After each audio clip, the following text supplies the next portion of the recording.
Okay, so on this problem, they're giving us another schedule, a preference schedule, and they're wanting us to use a method called board account just for candidate D. So what in the world is board account? Well, so you've already seen the method and you're familiar with it, called plurality. That's just first place votes, right?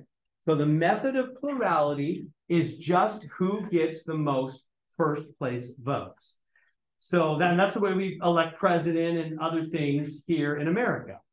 But there's other methods that they use in other places and even in other things in America, like when they pick up MVP of football, baseball, stuff like that. They have other methods.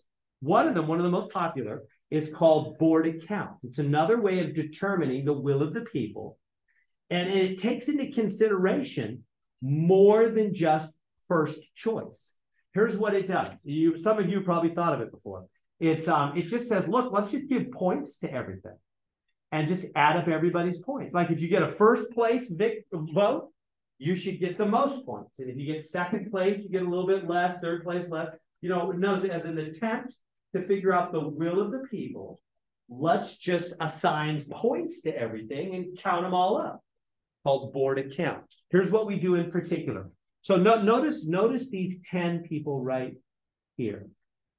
These 10 people, they voted C-A-B-B.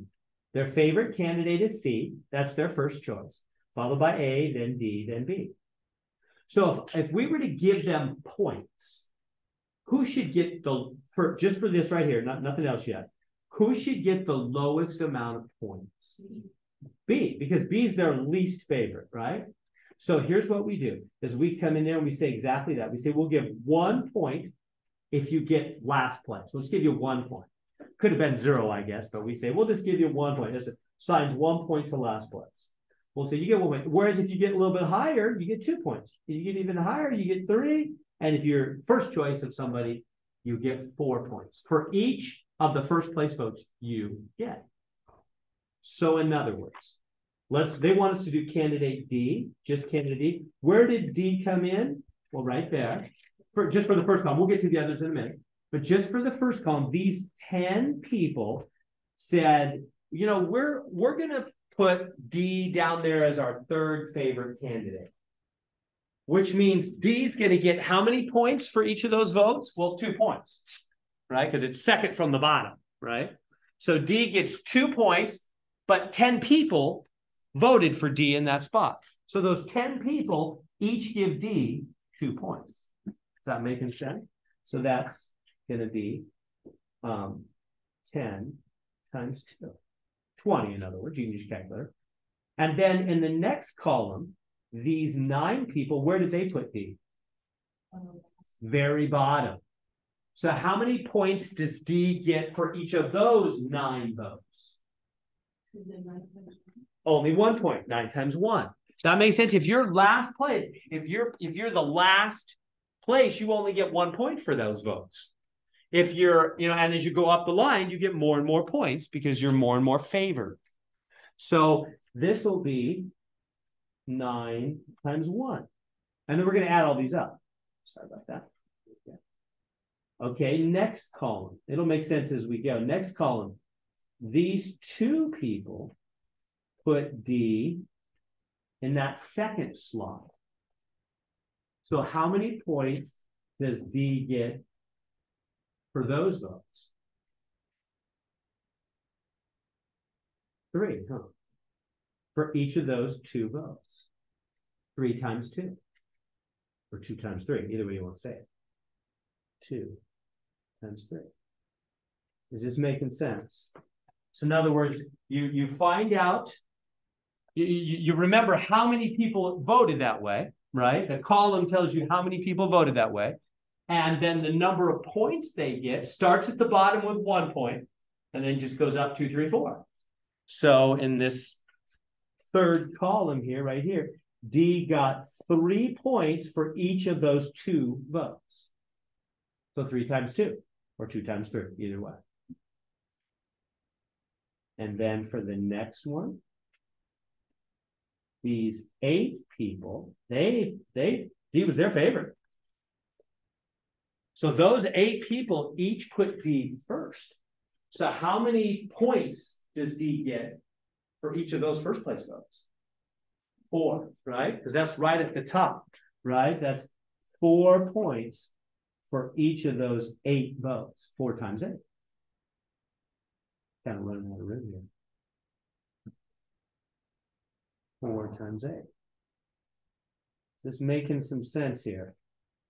Let's do another one. How about, where's D here? D's first place again. These 7 people also put D at first place, giving 4 points. Right? When you get a first place decision, you get 4 points for that. 7 people put D first. So 4 times 7. 4 times 7. And then last column, these 5 people, they put D down there. That's worth 2 points, right? When you get second to last, those votes are each worth 2 points, and there's 5 people voting that way. 2 times 5 or 5 times 2. And then, so we have to figure all those out on our calculator and add them all up. And that'll be the number of points that D gets. It's not making sense. So then what's that going to be? This is going to be 20, and then 9, and then 6, and then 4 times 8, 32, and then 4 times 7, 28, and 5 times 2, 10. And then just add those up, whatever that may be. I don't know. 10, 19, 25. Just your calculator. 2, 3, 4, 7, 9, 10. 105. So it looks like the answer is 105 points for D. D earned 105 total points in that election. And now if you wanted to determine the winner of the election, you'd have to also find the total for A and B. You can tell this is another tedious method, isn't it? Right? We're just doing D. They're keeping it easy on this question. But in a minute, they're going to have us do them all. So this is just getting us warmed up. That's how you would just find D's total. If you wanted to find out who won using this method, you'd have to find the total points for A, B, C, and D. Then whoever got the most total points, they win the election.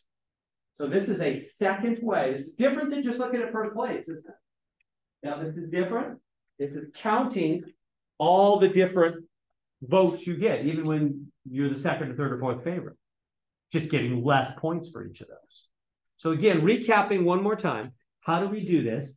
We just come in here and we start at the bottom. Like they said, 1 point for last place. Start at the bottom and then go right up the line. 1, 2, 3, 4, that's the points.